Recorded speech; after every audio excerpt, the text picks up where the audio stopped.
The tournament is upon us. UCLA has to have their things go their way, and they got to reach a checklist of sorts to win the national championship. What do they need to do? Well, we'll tell you on Locked On UCLA. Let's get it.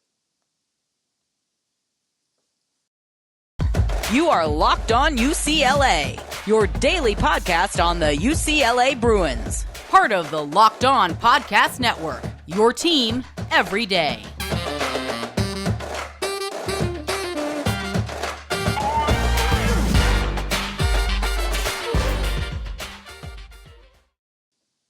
Hey everybody, I'm Zach Anderson-Yoxsimer alongside Max Kelton. This is Locked On UCLA. Thanks for tuning in and making it your first listen each and every day. It's free wherever you get your podcast, and it's available on YouTube, where we're very close to getting 1,000 subscribers. We thank you for your support. Hit that red subscribe button, and we'll thank you so much. Max, we're going to get right to it. UCLA, while they have a pretty decent draw as a 2 seed in the West, they still have to have things go their way, and there are certain keys they have to play in during games. What do you think UCLA has to do to avoid an upset in the early rounds or before the Sweet 16 and Elite Eight?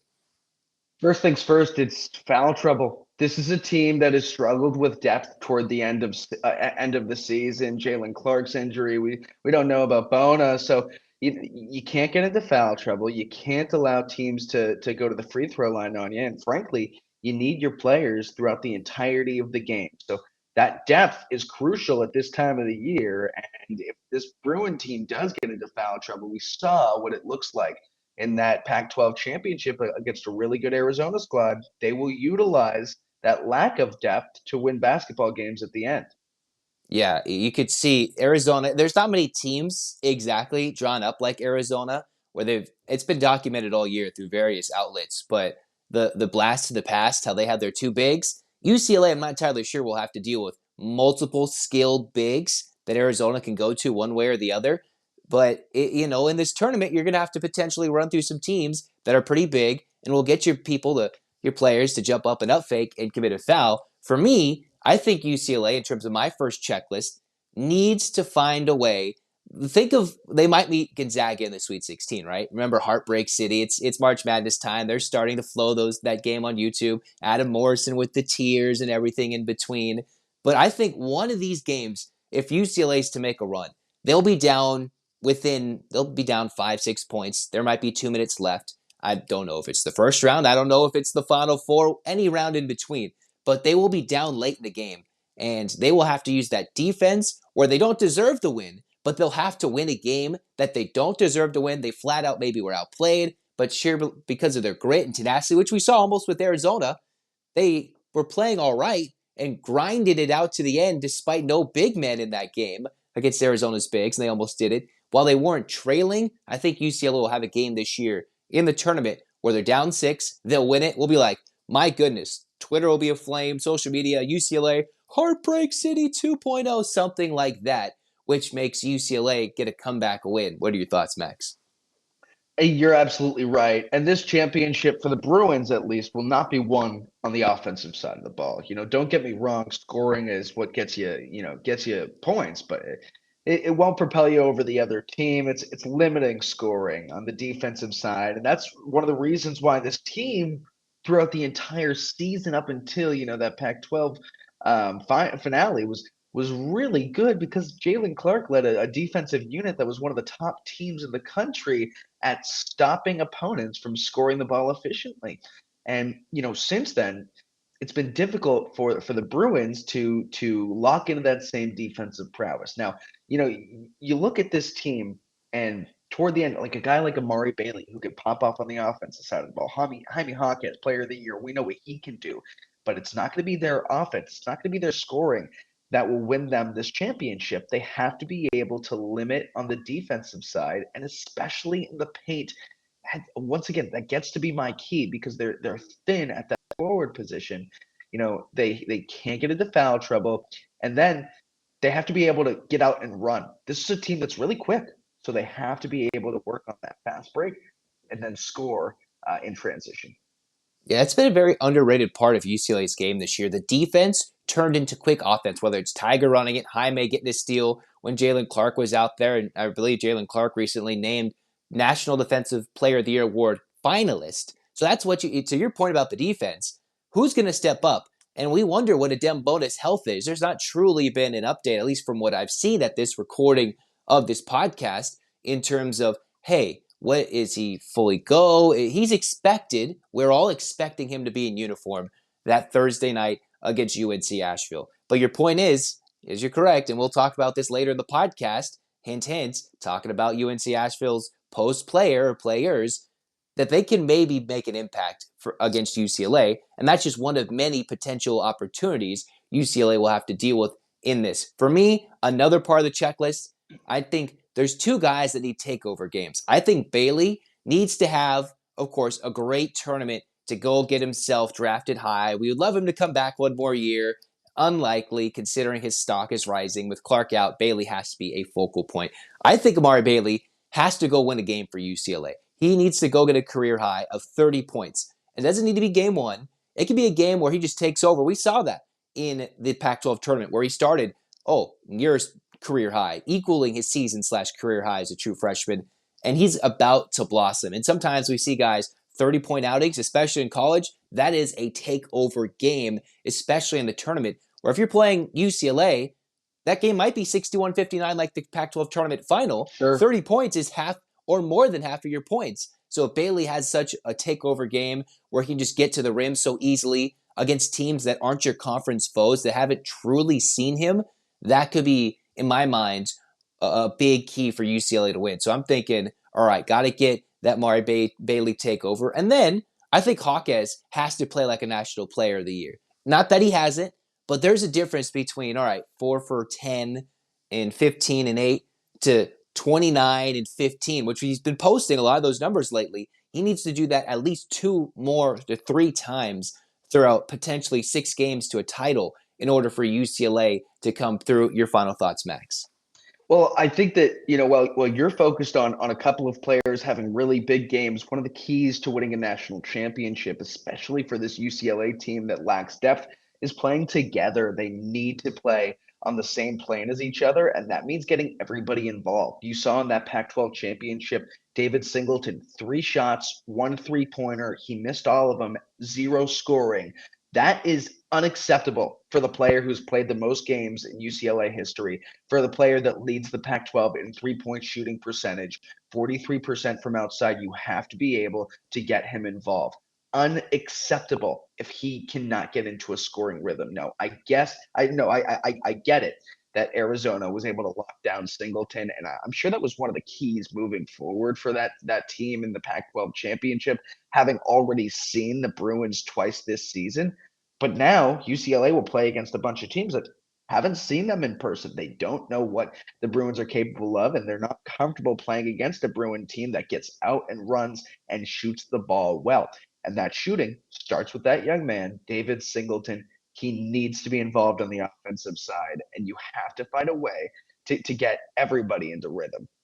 Final point for me, Max. You're talking about get the whole team together. I'm going to piggyback off of that. Let's get to it. Bench scoring has not been some of the biggest and best things for UCLA this year. It's been few and far between, because when Singleton was hitting threes off the bench, yes, earlier in the season, when Amari Bailey came back to bench, got a little deeper, throwing either Singleton or Bailey as he was sometimes off the bench. But now the bench is between Nuba and Etienne, and then you have Dylan Andrews and Will McClendon, and dare I say Abramo Zonko, who we haven't seen too much this year. Or maybe someone, dare I say, unexpected in a weird moment. Those are the guys who are expected coming off the bench. But for UCLA, a bench scoring game plus for them is more than 10 points. If they get more than 10 points from their bench, they should not lose that game. And I think the bench might have to go win a game, right? Andrews had 8 points, and if he hits that 3, UCLA's bench, I believe, has 11 to 12 points against Arizona, and he wins the game, and that's how the bench would have won the game, right? They would have impacted the way. Etienne grinded grabbing rebounds. Nuba grinded all game long, and while it might not come in scoring, a lot of what UCLA would love to get is that bench scoring that can help. A lot of my things you can see are offensive, and you're going more defense, stay in the game, and these are both two sides of the argument. UCLA needs to find depth scoring, and they have to make sure they can maintain their defensive intensity without getting into foul trouble. They all play together and stay together as one. That is how UCLA can win a title. Those are the things that need to happen in order for UCLA to maintain being one of the top teams in the country. In the meantime, we didn't forget about UCLA women's basketball. We're going to talk about their potential road to a deep tournament run and what does Sac State look like? They're a sneaky good team. What are they good? Are the Bruins on upset alert with Corey Close at home? Dare I say no? Let's talk about FanDuel because FanDuel Sportsbook is now partnered with us here at Locked On because at the end of the NBA season, you might want to go to FanDuel because they're the number one sportsbook in America. A no-sweat first bet up to $1,000. That's $1,000 back in bonus bets if you don't win your first bet. You can get the app. It's safe, secure, and super easy to use. So don't miss your chance with a no-sweat first bet up to $1,000 back in bonus bets when you go to FanDuel.com/LockedOn. That's FanDuel.com/LockedOn to learn more. Make every moment more with FanDuel, the official sports betting partner of Locked On, and with us in the NBA as well. So check it out. Make it happen. Cruising on, second segment of Locked On UCLA. We talked hoops. We'll talk men's hoops later in the show. We'll preview a bit more of UNC Asheville. Who are they? The Bruins on upset alert? I don't know. But the UCLA women might very much be on upset alert. They play Sac State and the women's side of the tournament to maybe reduce travel cost and kind of have these hubs. The first two rounds are generally hosted by a host school. And if you're a top four school, kind of like baseball, you get to host a first four hub, now that they have the first four in women's in the field of 68. But here they are. UCLA gets to host, I believe, Oklahoma. And then they have Sac State. I forget who's the other team on the other side with Oklahoma, Max. But UCLA gets to play Sac State. And you've seen UCLA play as terrible as they get against a mid-major. And they still almost lost, and they came back to win. And I've seen Sac State in person. Sac State is really good. What are your thoughts about the Bruin women? Well, there's so much going into it that I could talk about this for hours. But Charisma Osborne is elite. She's one of the best scorers in the country. Not just that, a leader. She's nearing 2,000 points on her career, over 1,700 at this point. And just so much fun to watch her and Kiki Rice and Gabriela Hawk as a tandem on this team. That said, though, they're playing against a really solid Sac State squad that just is so good on every aspect of the scoring end. Who is it? Okay, Kalaja Dean. That's what it is. 21 points per game. She's one of the top scorers in the country, number 11 right now, a transfer out of Oakland. She's really good. Tremendous field goal percentage for this team as well. They're super, super efficient. And they're just really good at scoring the ball and shooting the three-pointer. They have one of the top 3-point shooters in the country. They shoot the ball from three at the number 4 clip in the country. Sac State is an elite scoring team. The Bruins have to be on their fundamentals. Yeah, if UCLA doesn't come to play defense in this game, if they have to score the basketball. This team for Corey Close, if Charisma Osborne goes 5 for 18, UCLA is on upset alert. And yes, there's Kiki Rice, London Jones, people who can step up, Gina Conti, even Bessoir hit a couple of big-time threes en route to that, I think, all-tournament team nomination in the Pac-12 tournament a couple weeks ago, considering the UCLA women also fell a little bit short in the tournament final against Wazoo. But UCLA is battle-tested. That's why it makes predicting what this team is going to do with some senior leadership, one of the best players to come through the UCLA program. Osborne's really good, but you have a lot of youngsters. And with UCLA getting that monkey off their back in terms of beating Arizona, beating them down, coming back to beat Stanford, but then they couldn't finish off the deal against a very streaky and good, underrated Washington State team. But UCLA went to Stanford and almost hung with them twice. They played the likes of South Carolina on the road and led in the fourth quarter, right? They were leading back and forth against Gamecocks, who was the number 1 overall seed, and unfortunately UCLA, I believe, is in their quadrant of the bracket. So that will be an earlier matchup more than ever.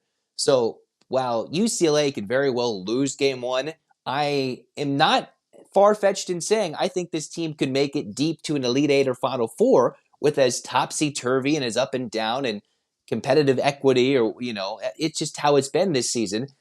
Sac State can beat this UCLA team. Let's get that to you straight. They can beat UCLA, and I'm not joking. They can, and they possibly will.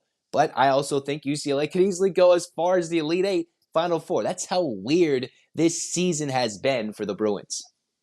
You're absolutely right. And that's one of the most interesting things about this pull for the Bruins, where they are in the bracket. Let's walk that down. Now, you saw Sac State earlier in the year, and anybody who's followed women's basketball all season long has known that they're an elite team, really good at closing out games. And they're never out of it, whether they're down by 5 with less than a minute left, or whether they're heading to overtime, even in a deeper presence. This is a team that can score in spades. They do a really good job of that.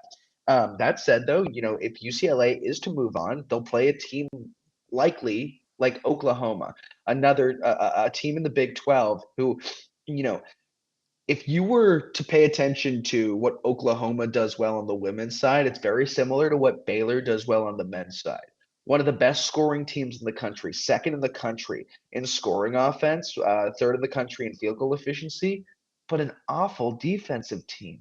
And, the history has shown us that, defense is what moves you on through this tournament. Terrific offensive teams are often bounced in the first round or the second round. And I think that might be the case with Oklahoma and frankly, Baylor on the men's side. That's what, as a Gaucho fan, a UCSB Gaucho fan, I'm hoping for. Now, I did see these Bruins in person earlier this year when they came up to UC Santa Barbara, and the Gauchos in the first quarter outscored UCLA 20-4. I think it was the lowest scoring quarter of the season for the Bruins. It was really shocking to see because of how good UCLA had been prior to that. But it was because they had just played against South Carolina. Zach, you alluded to it. They had led for 3 quarters and then couldn't hold on to that lead. Here's what's most difficult about this bracket for UCLA. They're set up for a Sweet 16 matchup if the chalk holds with South Carolina. And regardless of whether they win that game or lose that game, I think that they'll be gassed afterward. That's what makes things so difficult. When you play against South Carolina, it's not just the game that's in front of you, it's the game following. And I don't see this team first. It's really difficult to beat South Carolina because, hey, nobody's done it all year. 32-0.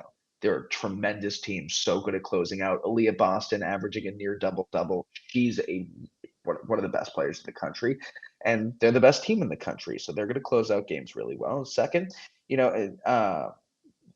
if you do manage to beat South Carolina, you might be gassed. You might be gassed and not have any energy to move on after that. So I think an Elite Eight would be a tremendous feat for a team that didn't make the NCAA bid last year. And the Bruins have all the pieces to go far, but they had a bad pull in their bracket. Yeah, with those losses during Pac-12 play, the one thing was avoid South Carolina at all costs, and they didn't. And they have a tough first round. They could have even a tough second round matchup, but they do get to play it at home. So we hope that y'all go and pack out Pauley Pavilion. I don't think it's supposed to be terrible weather, so I know we might want to be outside, but go into Pauley Pavilion and pack it out for the UCLA women and see how that goes, because that will be extremely entertaining to see some probably very entertaining down to the wire finishes. I think this might be a very exciting part of the bracket out in Los Angeles, out in Westwood, as we check out the UCLA women. So we're both in consensus that, hey, UCLA could lose early. They could go deep in the tournament, but maybe not national championship good, because at some point their magic and their lack of ability in most times this year in terms of closing out games has been a major sore spot in terms of a truly national championship contender worthy season. And they're good. They're really good. It's just to get them, especially on the women's side, it's been usually very top heavy, and it will take a monumental effort to go through and get through an interesting home slate, and then take on the giant that is South Carolina, the latest giant in women's college basketball. But that's all we have to say about the women. We'll talk about them a little bit more when their game comes and happens and everything in between, for better or for worse. But in the meantime, we're going to shift our focus one more time to UCLA men's basketball. As we cruise into the third segment of UCLA men's hoops, we're going to do a little bit more in-depth preview to kind of end this show about UNC Asheville, because, as we alluded to earlier, X bringing it up, foul trouble will be key for UCLA. And hey, as much as you don't want to say yay or nay or 100%, UCLA will play angry after losing to Arizona. We saw last year a 15 seed went to the Elite Eight for the first time in the NCAA tournament's history. So now we have to respect 15 seeds a little bit more, considering they're getting to the Sweet 16, a little more often, going deeper in tournaments a little more often these last decades, right? Florida Gulf Coast, we've seen Middle Tennessee State take down Michigan State, St. Peter's, and Kentucky, all the way to beating Purdue en route to almost beating North Carolina or just losing Elite Eight there. So there's a lot of interesting things. Max, give me the latest on UNC Asheville. And we're not even talking about Oral Roberts. How about them? Well, I forgot them. Right? It's unbelievable how many upsets there have been lately, and that speaks to the volume of how tight it's been at the top of the country The parity. over the last few years. Yeah, absolutely. And so UNC Asheville is a really good team led by a guy like Drew Pember. He's top 14 in scoring in the country, 21 points per game. He's an elite rebounder. He's elite on the defensive end, and he works his presence on the inside at one of the best rates that you'll see in the NCAA. He's a serious NBA talent, and they'll go up against the Big South Player of the Year in Pember and a terrific scoring team in UNC Asheville. They're a top 15 offense, and a lot of that scoring comes from not only on the inside, but they're also an elite three-point shooting team, believe it or not. So that's going to be a big key, being able to lock them down, not only on the inside, but around the perimeter. And, get this. We talk about Drew Pember. He's really good at drawing attention and then heading to the free throw line. So that's why I opened up this show saying they have to be able, UCLA has to be able to stay out of foul trouble against a guy who his bread and butter is at the free throw line. And over his last 3 games, he's averaging 29.6 points per contest. He's a really, really good scorer. He will get his. You have to be able to limit everybody else from getting theirs. And one of the ways that UCLA will be able to beat this team is working turnovers and getting out on the break. UNC Asheville is last in the Big South in turnovers. They give the ball up. They don't pass the ball very well. They don't take care of it. And UCLA is really good at forcing turnovers. So it's defense in that first matchup. And then it's a similar story against Gonzaga if they're able to move on. Drew Timme, 6'10". He will do something similar as Pember, and you see that spin move left. Timme is a real catch, man. So they have a similar matchup in the first couple of rounds. They have to be able to get through these two teams, and they're no small task. In the Pac-12 tournament final, I think they made the comparison that Hawkes and Timme had the same selection of moves. It's just Hawkes is 3 to 4 inches shorter and has it as like a small forward, power forward, being an undersized power forward, especially in the college game. But what's interesting that you bring up the turnover and the 3-point shooting in March, if UNC Asheville comes out and finds their way and is not, fearful of UCLA, this could be one of those games, how I think it may play out. UNC Asheville could be up, say, 38-32 at halftime. We've seen that in recent times where teams may be upset alert, down 6. Heck, even UCLA struggled in the first round last year just to get past the Zips. And then they had to grind it against St. Mary's. UCLA was down to the final minutes last year before they eventually eked it out, and even down to the final minutes against North Carolina in the Sweet 16. So for UCLA, they could be down 6 if UNC Asheville is hitting their threes, not turning it over. But what we generally see sometimes, even if a team plays well for 20 minutes, UCLA can come together defensively, even without a potential National Player of the Year defensively, and the Pac-12 Defensive Player of the Year, that is Jalen Clark. And even if Bona is not even still 100% yet, if you're turning it over that much, UCLA will eat you alive. And while there's different types of defense in terms of, all right, UCLA has to play extremely tough defense at the end of a tough game of a tournament. But when it comes to, if you're going to just cough it up, the Bruins, 90 billion% of the time, it seems like this year, especially if you've only played them once, will find a way to turn you over and turn it into points. It's just a matter of UNC Asheville's threes can counter that enough to go back down to the stretch to put UCLA in an uncomfortable spot, reaching the final media timeout at the under 4-minute mark. You're absolutely right. And, you talk about experience. This is the 3rd straight season that the Bruins have been in it and consistently favored. The first year they made a run, right? Last year it was a little bit more expected. This year it's highly expected that they'll make a run. So, Jaime Jaquez and Tiger Campbell have been there before. Mick Cronin is in my opinion, one of the top coaches of the year. And if it weren't for maybe Jerome Ting over at at Kansas State, I think he'd be up for the Coach of the Year spot. But I I think that this UCLA team once again has all the makings to make a serious run. But they have to put it together, and the matchups don't necessarily help the Bruins. And I think that that's what we've seen, the parity throughout this tournament. The selection committee said, okay, we'll give a lot of these teams some more difficult matchups, teams that are polarizing in the first or second round, because we want to make it difficult and see the most out of these programs when they handle adversity. The Bruins haven't handled a ton of adversity this year until the last month of the season, and March has not been fun for UCLA as of late. Losing some of their best, and especially falling short in the Pac-12 championship. But Yeah, it's certainly been when it gets mad in March. We get mad, and unfortunately the Bruins haven't had their best. But again, it comes down to one: can the Bruins force the turnovers, and can they limit UNC Asheville's threes, and can they make the other teams mad as opposed to them being the mad ones? Right?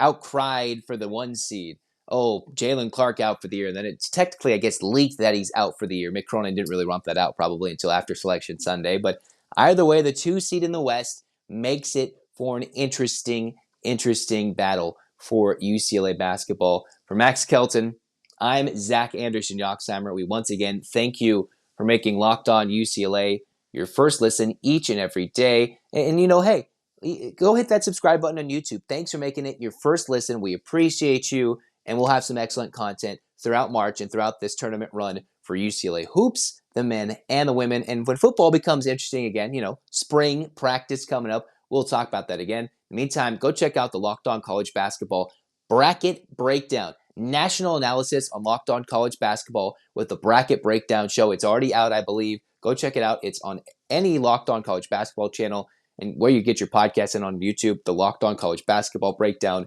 Andy Patton, Isaac Shade, excellent hosts. So for Kelton, I'm Anderson-Yoxsimer, Zach, and Max. Everything. We're going crazy here on Locked On UCLA. Hey, clap time, baby. And 1, 2, 3, 4, 5, 6, 7, 8. UCLA. UCLA fight. This has been Locked On UCLA. Go Bruins.